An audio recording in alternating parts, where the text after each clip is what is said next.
Hey guys, it's Greg from GWA Auto Parts, and today I'm here with the AA ignition replacement lower door latch lock for the 1999 to 2007 Chevy Silverado as well as the GMC Sierra.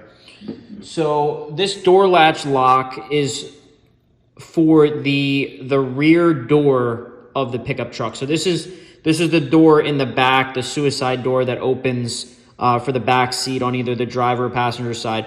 And this is the latch that actually locks that door shut. Now this latch is going to be a direct replacement for the factory latch on your truck. You can see the factory mounting locations.